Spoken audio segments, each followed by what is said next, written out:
The test is in four-part, Part 1, Part 2, Part 3, and Part 4. Now look at Part 1. Part 1. You will hear a man called Ken talking on the phone to a friend called Liz about holiday accommodation. First, you have some time to look at questions 1 to 6.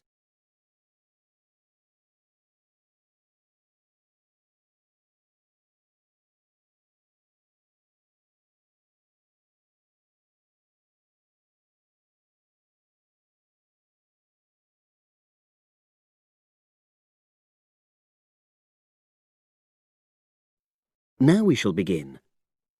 You should answer the questions as you listen because you will not hear the recording a second time. Listen carefully and answer questions 1 to 6.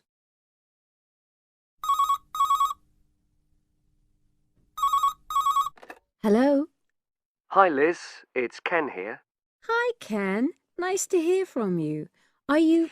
This is just a quick call, but Mary and I have just been talking about our summer holiday. We haven't booked a place yet, and we've left it a bit late. We were just wondering if you know of any holiday rentals in your area. It's so nice there. Well, yes.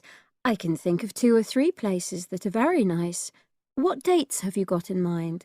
The 10th of July to the 22nd of July. Oh, yes. That is quite soon, isn't it? Well, there's a place near here called Moonfleet. Is that MOONFLEET? That's right. It's quite a rural location, and it's next to the owner's house, but it's got fields all around it, so it's very pretty. Sounds okay. Can you tell me a bit more about it? Well, it's an annex to the owner's house, and it's an apartment with 2 bedrooms and an open-plan living area. Well, I like the sound of it. Is there anything we might not like about it? Well, it's quite a distance from the nearest shops, that's all. Okay. And... well, I'll tell Mary, but I don't think she'd mind that. Do you know how you book it? You have to book on the internet. There's a web address. It's www.summerhouses. One word? Yes, then .com. You'll be able to look at a photograph on that. Okay. And what about the others? Where are they? The second one I'm thinking of is called Kingfisher, and that's even more rural. It's a really beautiful location, in fact. It's by the river, and it's got nice views. It overlooks woodland on the other side. Is that an apartment? No, it's a 3-bedroomed house, and that's got a dining room as well as a separate living room and a kitchen. But I expect it's more expensive. You'll have to check the prices. It's probably a bit bigger than we need, but our nephew might be joining us. We're not sure yet. How do you book Kingfisher? You have to phone the owner directly. Shall I give you the number? I've got it here in my phone book. It's 01752 669 218. Right. Before you hear the rest of the conversation, you have some time to look at questions 7 to 10.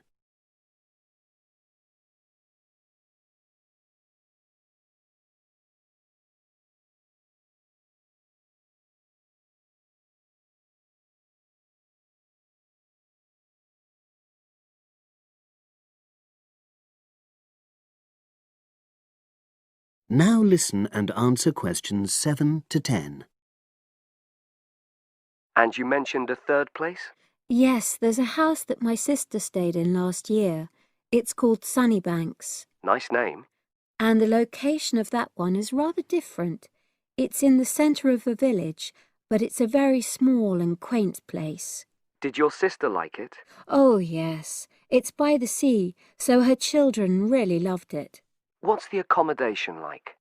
I'm not sure about the number of rooms because I haven't been in it myself, but I think she said it's quite spacious, and I know it's got its own garden.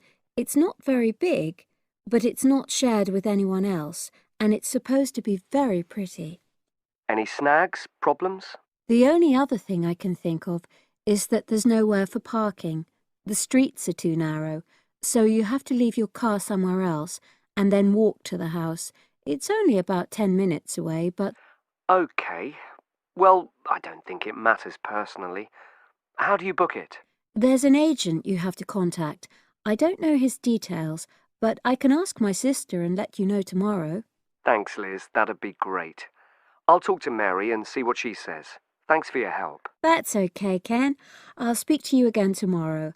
I hope you find what you're looking for. That is the end of part 1. You now have half a minute to check your answers.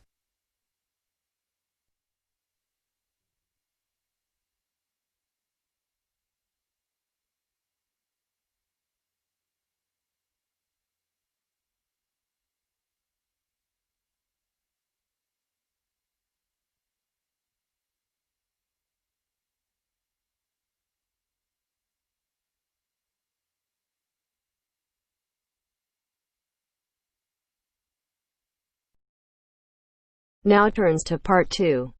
Part 2. You are going to hear a tutor talking to a group of philosophy students. First, look at questions 11 to 13.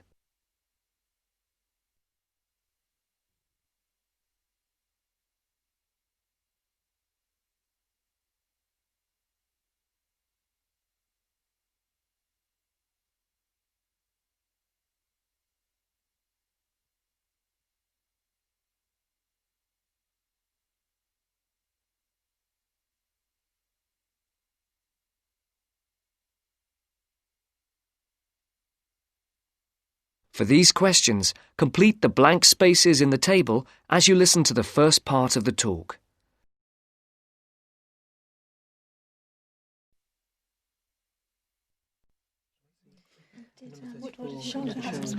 Good morning, everyone. Good morning. My name is Dr. Russell, and I am your tutor for philosophy this year. I think we're all here. Let's see, 5, 6, 7. Yes, that's everyone.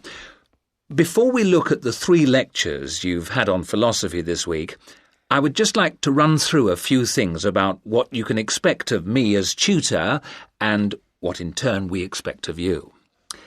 As for myself, my function as tutor is to help you in all things relating to your work in the philosophy course. The help that I am able to give is, of course, mainly academic. For personal matters, I can refer you to other support services in the university, ranging from counselling to welfare. One thing that I would point out is that if you feel that you need to talk to someone, no matter how insignificant it is, don't leave it. Oh, and the last thing is, if you do need to make an appointment, the times are listed on the door of my room. You just write your name in a time slot. But I would point out that the appointment slots get booked up quite quickly. If it's urgent, catching me between sessions is the best idea. That way we can sort something out quickly. No questions? Before the talk continues, look at questions 14 to 20.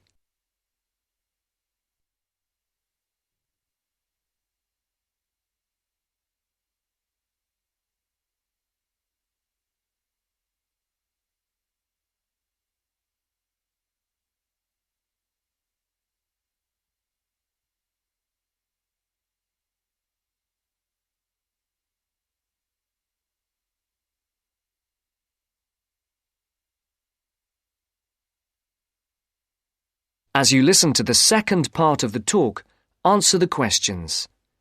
For questions 14 to 19, circle the correct letter, A, B, or C.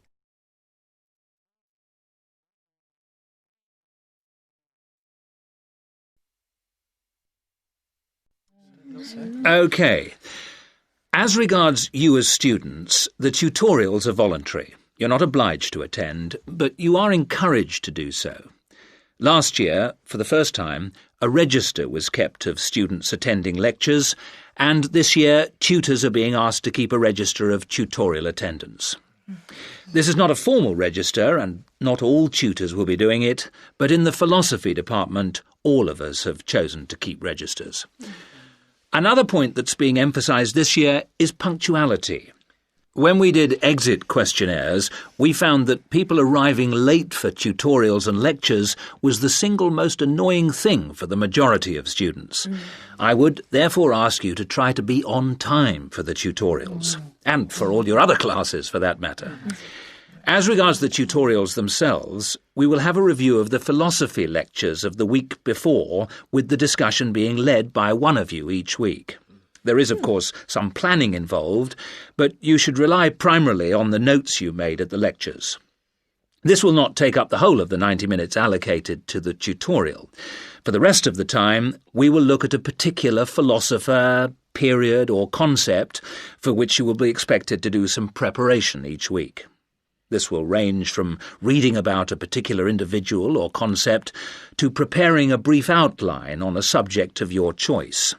How much you put into this depends on you, but we're not expecting in-depth analysis at this stage.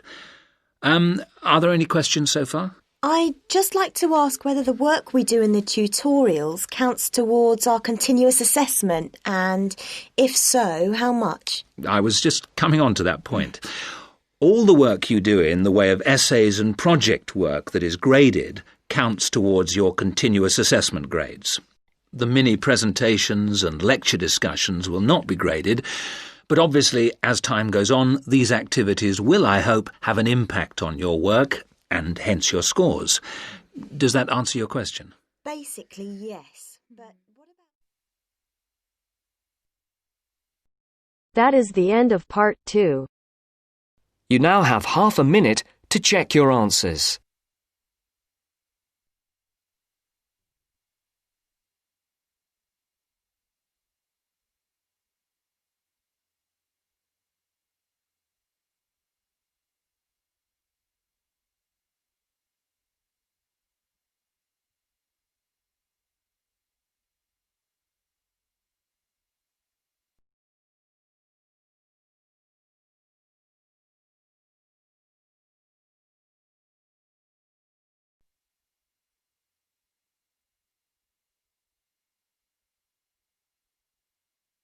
Now turns to part 3. Part 3. You will hear a discussion between two students and their teacher on a planned charity event. First, you have some time to look at questions 21 to 25.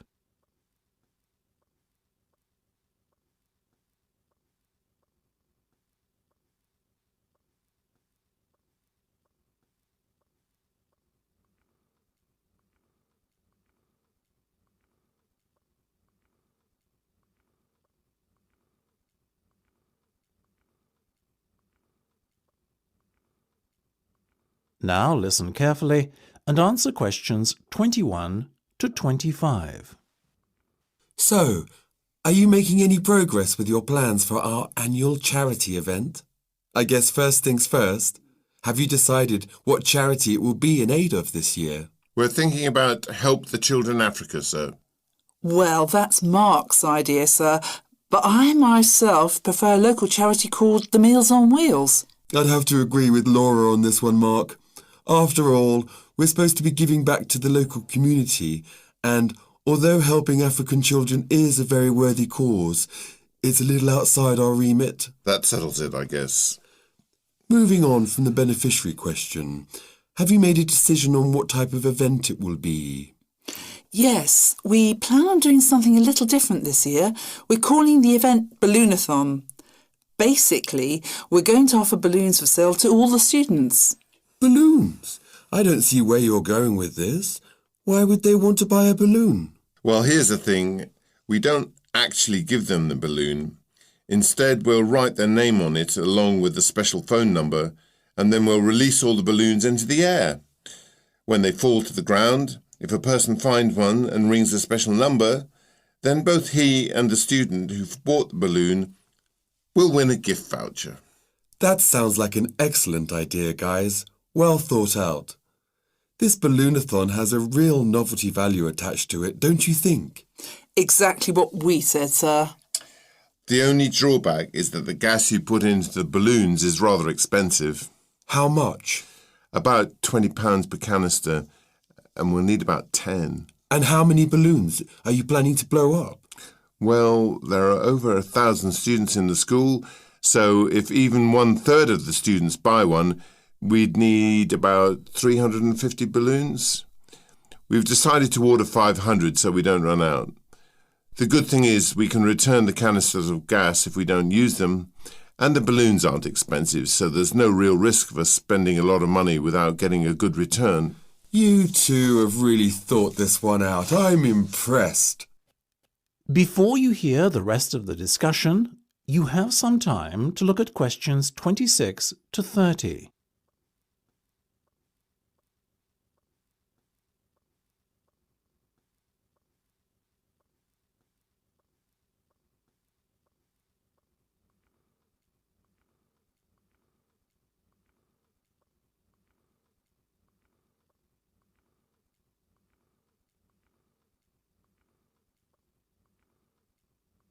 Now listen and answer questions 26 to 30. Thank you, sir. So, how much money do you think we can raise? Well, each balloon costs about 1p, and when it's filled with gas, it's going to cost us about 50 pence. We reckon that if we sell our balloons at a price of £1.50 and we sell all 500 of them, we'll end up making a profit of £1 per balloon. So that's £500 in total. That's fantastic. And it gets better, sir. We've secured a sponsor for our event who's going to give us £1,000. How did you find a sponsor? The balloon company we approached about buying the balloons asked us if we'd be interested in letting them sponsor us too. What's in it for them? They're going to print their logo on every balloon. I think you've done a good deal there. Thank you, sir. So, do we have your approval to confirm our order? Absolutely. But you know, I think we can sell more balloons if we set our minds to it. So why not order double the amount? 1,000 instead of 500. We're going to need more than 10 canisters of gas then. Double the amount, presumably. Correct. OK, let's go for it. Let's make this year's charity event our most successful ever. That is the end of part 3. You now have half a minute to check your answers.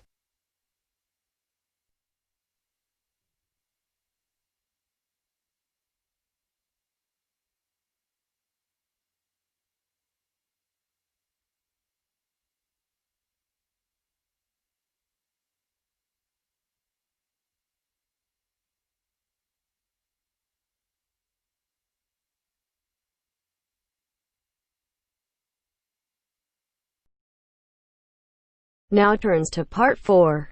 Part 4. First, you have some time to look at questions 31 to 40.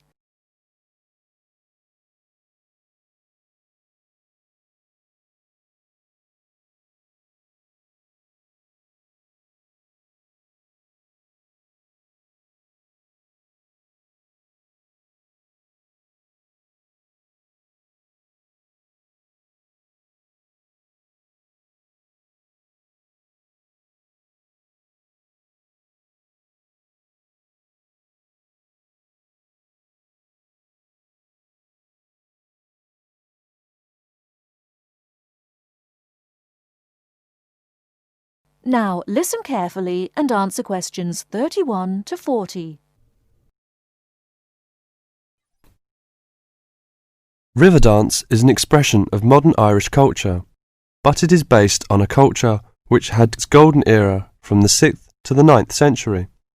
Before that period, Irish culture was oral and based on a love of complicated stories and poetic styles. But in the 6th century, something wonderful happened. Writing was introduced by missionaries.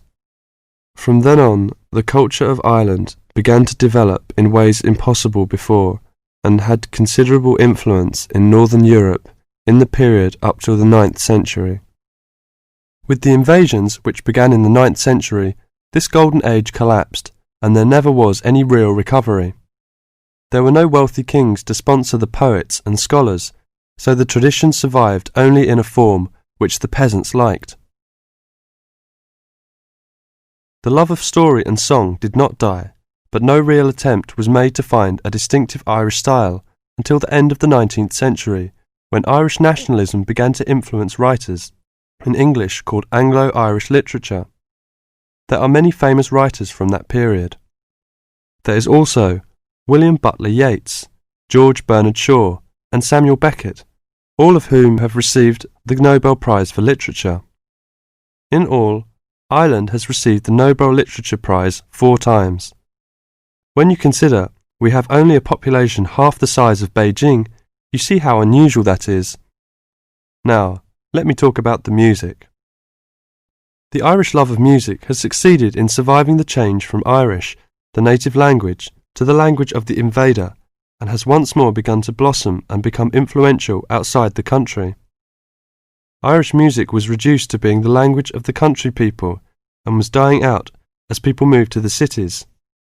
Young city people did not want to listen to peasant music, although we were all told it was important. Some efforts were made to make it attractive to city people, but largely without success.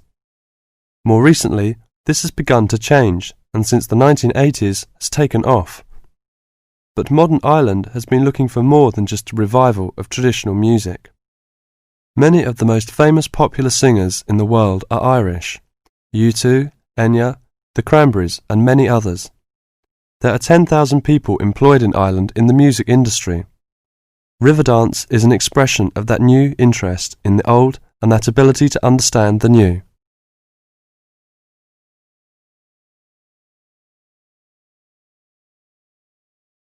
That is the end of part 4. You now have half a minute to check your answers.